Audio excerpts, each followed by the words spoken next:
No vídeo anterior a gente falou sobre a origem do terror. Hoje a gente vai falar sobre o seu primo mais cruel, o horror. Eu fiz um primeiro vídeo aqui no canal mostrando uma diferenciação bem básica entre o terror e o horror, que são dois gêneros diferentes. E geralmente quando a gente fala de coisas macabras, de temas ligados a essa arte obscura, às vezes acaba passando desapercebido, né? Essa questão de nomenclatura mesmo, de nomes, né? Porque assim, o terror ele é uma coisa e o horror é outra. E especialmente na cultura inglesa, assim, que é onde acontece demais essa questão de filmes de terror e horror, né? Não só na Inglaterra, mas como nos Estados Unidos, né? Na Europa. É comum colocar sempre horror, né? Colocar o terror e o horror como a mesma coisa. Então, antes de você assistir esse vídeo, eu recomendo, até se você quiser, se for do seu agrado, você assistir esse vídeo também que eu fiz, falando sobre essa diferenciação. Bom, e aqui eu trago uma diferenciação básica também, né? Lá tem mais detalhes, né? Tem exemplos, mas aqui eu já trago logo de cara. O terror, ele trabalha com elementos sobrenaturais, com coisas que fogem da lógica humana. Algo que o ser humano não tem controle de interpretar, e ele coloca aquilo como um perigo, uma ameaça real. É algo que está muito ligado também ao imaginário da pessoa. Já o horror, ele trabalha com coisas mais físicas, coisas que estão no entendimento humano, né? Por exemplo, corpos, sangue, mutilação, um psicopata atrás da vítima, uma pessoa doente com um vírus, entende? Com uma coisa que pode colocar em risco, em perigo, toda a vida de uma sociedade. Então, seja bem-vindo ao canal, esse é o Terror Subliminar, eu sou o Guilherme e seja muito bem-vindo a esse vídeo. Bom, não tem como a gente falar de horror sem falar de ser humano, né? Desde que o homem é homem, desde que o homem surgiu no planeta, ele sempre lidou, né? lidou. Ele sempre teve que enfrentar a sua natureza animalesca, né? Sempre os seus instintos, e não tem nada demais a gente falar nisso, né? E assim, o horror ele nasce com o próprio ser humano, né? Podemos dizer que o primeiro ato de horror da humanidade ocorreu quando o ser humano assassinou o seu semelhante, né? A gente já vê aí uma questão bem aparente do ser humano tirando a vida do seu semelhante, às vezes até a troco de nada, ou até por interesses também, né? Seja por mulheres, ou seja por influência, por poder, até pela questão da lei do mais forte, que é uma coisa que existe até os dias de hoje. Então, para falar de horror, não é errado a gente já partir dessa ideia, né? Desse fato, né? Do primeiro assassinato da humanidade.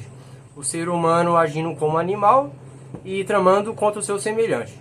E o horror seria isso, né? Toda essa experiência negativa, visível, palpável ou não, né? Pode ser até uma coisa à distância, que faz a gente ter nojo, a gente ter repulsa, desespero, entendeu? Tudo isso que está ligado ao próprio ser humano, a natureza que o ser humano reproduz no seu meio, né? Na sua sociedade, na sua convivência com o próximo. E diferente do terror, né? O terror ele constrói aquela atmosfera, mas o horror não, ele já mostra tudo cru para sua cabeça, né? Para sua visão, para os seus sentidos.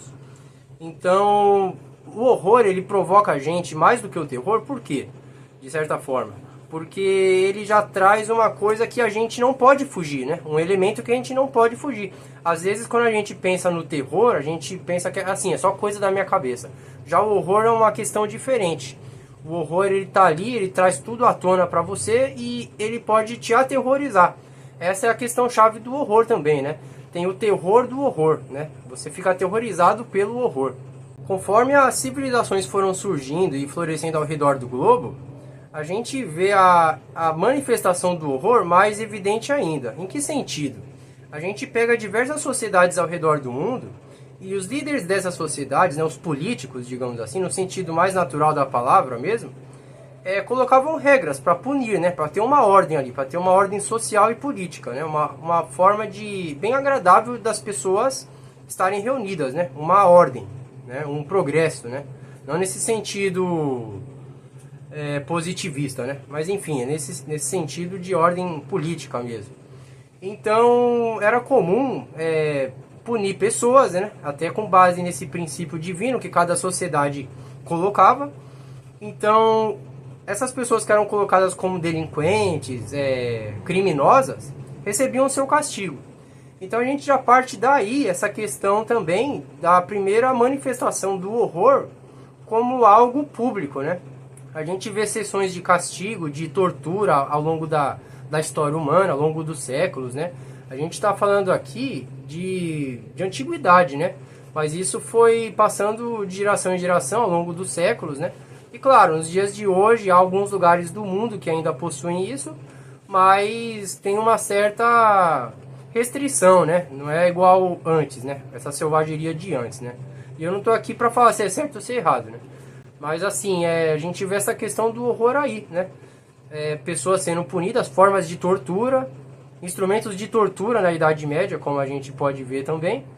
E também a gente pega nas sociedades pré-colombianas. A gente pega os astecas, os maias, por exemplo. Eles matavam as tribos inimigas, eles cortavam a cabeça dos seus inimigos, eles até tomavam sangue, acreditando, né, que poderiam conseguir o poder do seu inimigo, né? Isso era uma crença e isso também não deixa de ser um horror, né? Isso a arqueologia mostra, a história mostra. Pô, a gente pega também a crucificação de Cristo, né? Até que antes de Cristo, a forma de crucificar era uma forma de tortura, né? E isso era um verdadeiro horror, um horror ao céu aberto, né? E o pior, as pessoas se juntavam, né? Pra assistir aquilo, pra ter uma alegria, um entretenimento, uma forma de extravasar, né? Até dentro daquela questão do pão e circo, né? Dos romanos, né? Tanto é que os próprios romanos tinham o Coliseu, eles colocavam pessoas lá para guerrear contra animais, bestas, contra outras pessoas também, a questão dos gladiadores. A gente também tem a questão do Vlad Tepes, que era o imperador da Romênia, e ele era considerado um cara muito cruel, um cara muito brutal para sua época, a ponto de pegar os seus adversários, seus inimigos políticos, né, e empalá-los, né, simplesmente empalá-los. E claro, esse é o personagem histórico que inspirou o nosso querido Drácula, né? Olha que louco. Muito louco, né? Quer dizer, uma coisa lá de trás já influencia a questão da literatura, né? Que também depois migrou para o cinema. E tá aí no imaginário da gente até hoje. Claro, não podemos esquecer, né? Um outro aspecto do horror ligado à sociedade medieval, algo que foge da ação direta do ser humano, é a questão da bactéria e os fungos, né? Do rato. A questão da peste negra, que dizimou metade da população, muita gente morreu. E a partir daí, com a crença social da época, acreditavam-se que era um castigo divino, né? Olha pra você ver, como uma questão do horror biológico acabou ligando no imaginário daquela sociedade por através de suas crenças, de que era um castigo divino, né? Quer dizer, um horror ligado à religião, um horror religioso.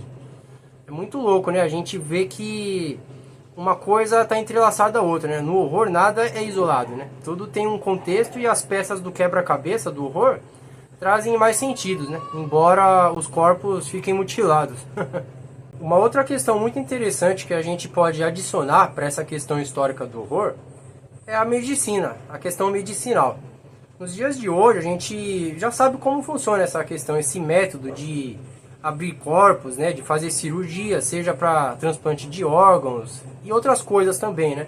Seja numa pessoa viva ou numa pessoa morta já. Então a gente pode partir lá no Antigo Egito. Os egípcios foram uma das primeiras civilizações que, por curiosidade e por necessidade, a gente vê que o horror está ligado à necessidade e à curiosidade também. E quando a gente fala horror, ele não está necessariamente ligado a uma conotação negativa. Por quê? Porque os egípcios, eles abriam os corpos para simplesmente descobrir como funcionava o corpo humano e também para fins religiosos, né? Fins ritualísticos. Então, por mera curiosidade e propósito, tudo tinha um propósito. O horror está ligado ao propósito também. Esses cadáveres eram abertos, eles estudavam cada partícula do corpo humano, cada órgão, cada veia, cada corrente sanguínea, entende? A pele, os órgãos, enfim. E chegavam a esse conhecimento que foi registrado ao longo dos anos e foi, com o avanço tecnológico, evoluindo, né? Para uma coisa mais rápida, para uma coisa mais imediata. Com tudo isso, a gente já vê uma influência para a medicina legal, né? A gente sai da medicina corriqueira, digamos assim, a medicina dos vivos, para uma coisa ligada aos mortos, né? Aquela questão da morte atrelada à vida, a morte ligada à vida. Então, digamos que nessa época já era o que viria a ser a medicina legal, para saber a causa da morte do ser humano. E assim, para quem é fã de horror como eu, assim, talvez você tenha esse imaginário também, de sempre pensar em coisas ligadas a necrotério, IML, né? Enfim, essa coisa que é um pouco até mais mórbida, né? Claro, tudo isso deve-se, né? A pessoa que pratica isso tem um respeito pelo corpo, né? A questão do respeito, eu acho que isso não precisa nem ser dito, né? Mas também a gente pode entrelaçar isso a uma questão mais mórbida da coisa, né? A questão da necrofilia mesmo. Você vê como uma coisa é ligada à outra, né? A gente já viu desde o começo do vídeo que o ser humano nasceu com o horror faz parte da vida dele. Então, desde o início, desde a sua manifestação existencial, ele manifestou esse horror e, dotado dos seus instintos mais animalescos, ele fez coisas consideradas horríveis, como matar, né? Como a gente já viu, a questão de violar o corpo do seu semelhante também, que é uma questão de horror, e também essa questão de violar o corpo de um cadáver, né? Que isso é uma questão esdrúxula, né? Uma questão ligada à sua bestialidade, e por incrível que pareça, a gente parece que é o único animal dentre todos, contando os de 4 patas, que faz essas coisas, né? Então é interessante a gente partir dessa questão da medicina, que é uma coisa natural, o ser humano criou com curiosidade, para partir para a medicina legal, que está ligada a isso, e também para essa questão bestial do ser humano, que é a necrofilia, né? Que é uma fantasia, né? Um fetiche mórbido, bem mórbido. Mas horror que isso eu desconheço, né? Tanto é que tem muitos filmes de horror que abordam esse tema, né? A questão da necrofilia. O horror, ele ganha uma forma mais aparente, assim, fora daquela questão à toa, quando ele fica no campo da arte, né? E aí a gente fala da literatura e do cinema, a sétima arte. Então o terror, ele deixa de ser aquela coisa à toa na sociedade, aquela coisa que ela não tem uma ilustração, né? A gente vê aquela coisa crua, as pessoas viviam um horror, mas a partir daí, com base na questão até da psiquiatria, da psicologia, muitos escritores colocavam, né, as histórias como uma forma de registro. E a literatura, ela trabalha muito bem com isso. No vídeo de terror a gente já viu que ela agia dessa maneira, e o cinema também foi um reflexo, né, da própria literatura que vinha sendo construída, que vinha sendo desenvolvida. Então os romances, eles serviam para mostrar questões que aconteciam na época, né, ligadas aos próprios seres humanos, e com o horror não foi diferente. Os romances, tanto é que você pega assim, até aquela expressão romance de época, né? Os romances, eles tratavam justamente dessas questões macabras que circulavam o ser humano, né? Que fazia parte do ser humano. E nesse tópico eu posso falar, né, de vários outros autores aí de fora, né, da gringa e tal, que muita gente já conhece, né? Inclusive alguns eu citei no vídeo sobre o terror. Só que nesse aqui eu quero focar, fazer uma menção honrosa ao nosso Brasil, né? Autores nacionais, tá? E aqui eu cito 3 autores da literatura ligadas ao horror brasileiro, tá? Eu até peguei minha colinha aqui, eu vou mostrar pra vocês, tá? A gente tem o romance A Noite na Taverna, do Álvares de Azevedo, que é um escritor clássico, tá? Do Brasil, do romantismo brasileiro, né?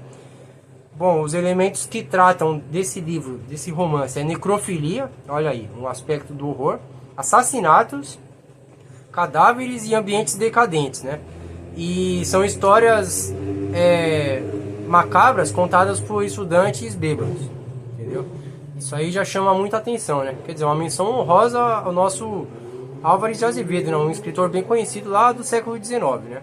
A gente também tem A Ilha Maldita, de Bernardo Guimarães, e os elementos que estão no romance dele são esses, ó. Maldição sobrenatural, embora seja uma coisa de terror, ela influencia os seres humanos, que é o horror, né? Ambiente isolado é um elemento de horror. A gente tem mortes misteriosas, olha aí os assassinatos, né? E atmosfera macabra, né? São ótimos elementos para quando a gente lê, a gente já ter aquele frio na espinha, né? Aquela sensação de arrepio, né? De calafrio. E também a gente tem de literatura, né? A gente tem o Demônios, né? De Aloysio Azevedo, que é um conto perturbador do naturalismo do horror, né? É um horror naturalista, né? Da literatura naturalista. E aí ele fala, né, de epidemia que extermina a cidade, cadáveres por toda parte, olha aí, algo que lembra até o apocalipse zumbi, né? Sensação de fim de mundo, algo apocalíptico, e decadência humana, né? Quer dizer, todos esses ingredientes que trazem essa coisa de você se sentir desamparado, né? De se sentir perto da morte, né? Quer dizer, a morte não chega, mas você sente com o pé nela, né? E esse é o verdadeiro horror, né? A morte não chegou, né? Porque se você morresse, você já ia acabar tudo, mas aqui não. Você ou morre ou não morre, né? Bom, e de filmes de horror brasileiro, é até difícil a gente falar deles, né? Porque são poucos, né? Mas os que tem são... Vale a pena a gente assistir, vale a pena a gente revisitar. E eu também vou citar alguns aqui. Em primeiríssimo lugar, né? A gente não pode deixar de citar A Meia-Noite Eu Levarei a Sua Alma, de 1964, do nosso querido Josi Camarins, né? Vulgo Zé do Caixão, né? É um clássico e a obra dele fala de sadismo, blasfêmia, visões infernais, atmosfera macabra de cemitério, né? Isso, porra... E além disso, o filme é preto e branco, né? Ele traz uma coisa mais no ar, né? Assim, né? Mais antiga, né? E por ser preto e branco e antigo, ele já traz essa questão do horror, né? Já deixa você com frio na espinha, né? Deixa você com aquela curiosidade mórbida, né? Em segundo lugar, a gente tem Morto Não Fala, de 2018, que fala de um cara, né? Que ele trabalha no necrotério e consegue ter contato com os mortos, né? E aí, claro, na trama tem cadáveres, espíritos vingativos e degradação corporal. Tudo que denigre a figura do ser humano, né? Quer dizer, o verdadeiro horror. E a gente também tem, em último lugar aqui, o filme Mangue Negro, de 2008, né? Que fala de zumbis, né? Ele tem gore artesanal e ambiente decadente no mangue, né? Ele é considerado um dos poucos filmes de zumbis, né? Inclusive. Então, por aí a gente já tem esse elemento, né? Todo esse conjunto de obras de literatura e do cinema para trazer aí, né? Pra gente, para deixar, enriquecer mais ainda a nossa cultura do horror, né? Nada mais do que falar do cinema brasileiro, né? Que muitas das vezes ele é pouco reverenciado, né? E por incrível que pareça, ele tem muitas obras, né? Que foram elogiadas lá fora. O próprio Zé do Caixão teve obras que foram elogiadas lá fora. E também eu cito aqui, né, que está na minha colinha, o filme As Boas Maneiras, que é do Marco Dutra e da Juliana Rojas. Ele tem transformação corporal, a questão do lobisomem, né, licantropia, transformação do homem-lobo, né, e a atmosfera sombria, né. Esse foi mais um dos filmes que foi elogiado internacionalmente. No Brasil ele, claro, né, só os verdadeiros fãs como você, como eu, vai gostar. O terror faz a gente imaginar. O horror faz a gente enfrentar. Um sussurra, o outro grita. E juntos eles formam a sombra que nos acompanha desde sempre. Se você quer continuar explorando conosco essa questão do terror e do horror, inscreva-se no Terror Subliminar. Aqui o medo não é apenas sentido, mas ele é vivido.